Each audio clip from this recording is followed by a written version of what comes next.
Hello guys, eu sou o Valdir Júnior e estamos aqui hoje para falar para vocês sobre consórcio ou financiamento. Qual a melhor opção? Cara, você tá curioso? Quer saber qual a melhor opção para você?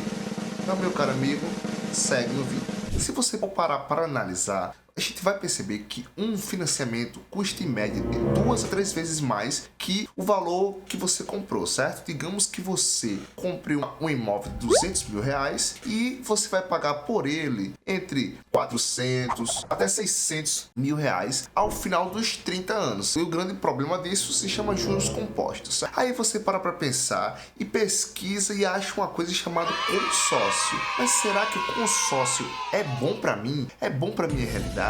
É exatamente o que eu preciso? Meu amigo, calma. Vamos esclarecer ponto a ponto. Primeiramente, você tem dinheiro? Você não tem dinheiro? Existem duas modalidades diferentes, certo? Olha só, se você não tem dinheiro, imagine que você vai contratar um consórcio e basicamente ele é de 10, ou seja, de 14 anos e meio, certo? Aí você para pensar e pensa, não, eu vou pagando, uma hora eu vou ser contemplado, certo? O grande problema é que, geralmente, em um consórcio, existe 1000 pessoas por grupo. Ou seja, você vai ser contemplado basicamente ou na primeira parcela ou na parcela 175. Se você tem paciência para esperar tanto tempo, não é um problema para você? Ok, mas calma.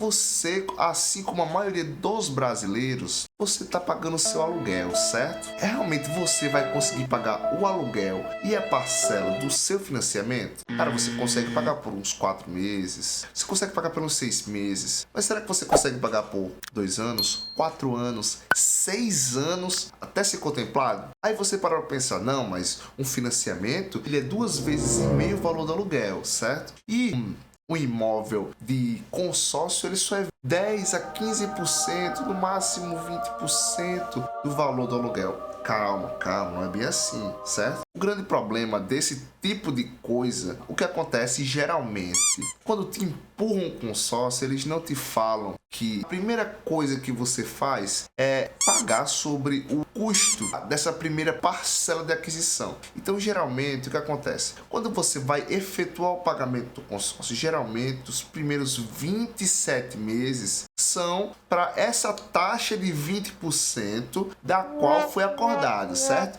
E qual é o grande problema disso? Essa é a grande jogada que as indústrias de consórcio não te falam. Porque digamos que você faz um consórcio de 200 mil reais e 20% disso dá 40 mil reais, certo? Então, a gente vai pegar esse valor e vai dividir pela quantidade de meses, que é igual a sua parcela. Geralmente é uns 1.400 reais. E o que acontece depois disso? Você paga em média 27 parcelas. Se você desistir nesse momento, o que acontece meu caro amigo, seu dinheiro vai pro lixo, vai para...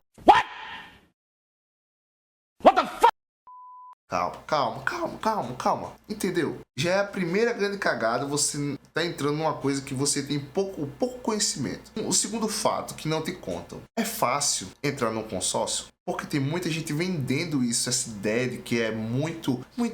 Nossa, você não vai pagar juros sobre isso, certo? Mas o que acontece é que a sua carta de crédito vai valorizando com o tempo, certo? Então, por exemplo, e ela é atualizada pela inflação. Geralmente, o seu imóvel, ele pode aumentar de valor ao longo do tempo. Por que isso? Porque o dinheiro da humanidade, geralmente, de valor por causa de um fenômeno chamado inflação. Mas o seu consórcio ele te protege disso, certo? Então, geralmente você começou fazendo um consórcio de imóvel de 200 mil, mas acontece que quando você receber lá na parcela 60, você recebeu a quitação dele, você vai estar ali com quase 215, 230, 260, você recebeu esse valor, certo? Aí você pensa, nossa, que coisa boa, que bonzinho, me deu isso daqui de bônus. Não, meu caro amigo, estava estabelecido em contrato, certo? E acredite, você está pagando por isso. Só que o grande problema disso é que se você recebeu esse dinheiro, pode ser que o seu imóvel que você comprou, ele não tenha valorizado tanto quanto essa questão de crédito, certo? E, meu amigo, esse é um tipo de coisa que você não pode retirar do contrato. Ou seja, se você comprou o seu imóvel e arrecadou ele na primeira parcela, segunda parcela, recebeu um valor parecido, certo? Mas o seu amiguinho recebeu na parcela número 60 e recebeu mais por isso. Você pode não efetuar o pagamento desse reajuste, afinal você recebeu uma quantidade menor de dinheiro. Então, você tem que pagar pela reajuste de outras pessoas, não é mesmo? Ah, que coisa boa, não é mesmo, meu caro amigo? Você, pessoa que está me assistindo, você quer arrematar o seu imóvel? Geralmente você vai gastar cerca de 40% do valor dele. E 40%, meu caro amigo, é um valor significativo. Geralmente, uma pessoa comum não tem 80 mil reais para dar no imóvel, certo? Aí o que acontece? Você foi lá, deu 80 mil reais no seu imóvel. Ah, porque eu sou rica!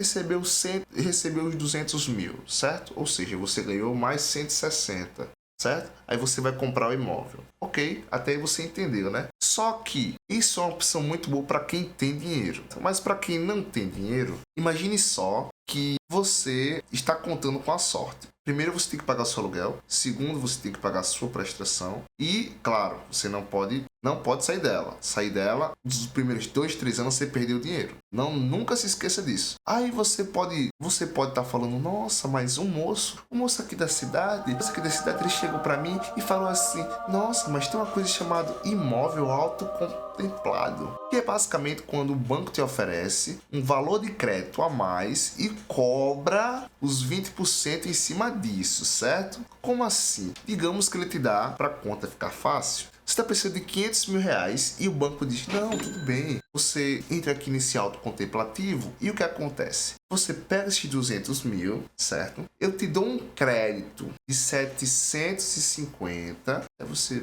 como assim? A gente faz em cima do valor de 750. Porque esses 250 a gente já dá na sua entrada, certo? Aí você, caramba, eu já posso morar? Já. Só que o grande problema é que os 20% vem em seguida. Aí o que acontece? Quando você soma tudo, dá quase 1,8 do valor do imóvel. Lembrando que o financiamento é 2,5 na média. Ou seja, você economiza, mas economiza muito pouco, certo? No final das contas, é muito arriscado fazer o consórcio, assim, principalmente os autocontemplativos, certo? Que não vale tanto a pena. Mas calma.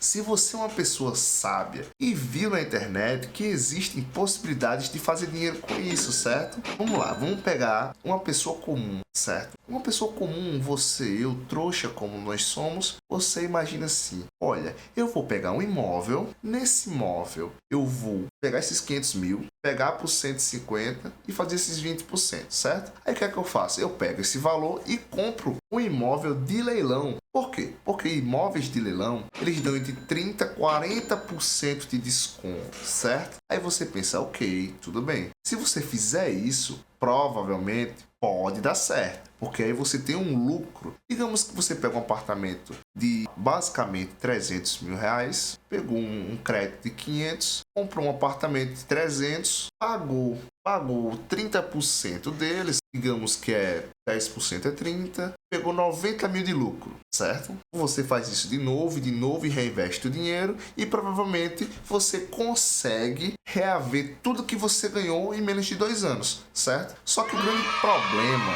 que não te falo sobre isso, é que esse tipo de coisa se chama alavancagem. E a alavancagem, por si só, ela tem um risco. Imagine que se você for fazer isso, você tem que considerar coisas que geralmente você não está preparado sobre, certo? Primeiramente, você está preparado em ter uma reserva grande de dinheiro para, se o imóvel que você comprou de leilão não for vendido nos primeiros 6 meses, 1 ano? Meu caro amigo, você tem que pensar nisso, você tem que pensar que você tem esse custo fixo, você tem que pensar que para dar certo na questão de leilão, para você ganhar dinheiro com isso, você tem que pesquisar muito, tem que ler muito contrato, tem que ler muito edital, para saber qual tipo de leilão você se encaixa, para saber que tipo de imóvel você está entrando, certo? Provavelmente tem que ser um imóvel que dê a participação total do bem. Existem imóveis que dão usufruto para uma pessoa, certo? Então esse tipo de imóvel, por mais que vá a leilão, que são geralmente coisas de herança, a pessoa tem a posse dele e não sai até que morra, ou seja, tem o uso vitalício do imóvel. Então, assim, existem questões que você tem que parar para analisar, estudar bastante sobre para que isso dê certo. Porque não importa qual o investimento que você tome. Basicamente, se você tomar opções erradas de investimento, por mais que sejam excelentes opções, não são opções boas para você, certo? Pode ser que o Brasil, em 1 ano, 2 anos, entre em uma decadência econômica e seu imóvel fique preso, porque ninguém vai querer comprar ele. E do nada, o seu imóvel que valia 300 agora está valendo 170. E aí? Para onde foi o seu dinheiro?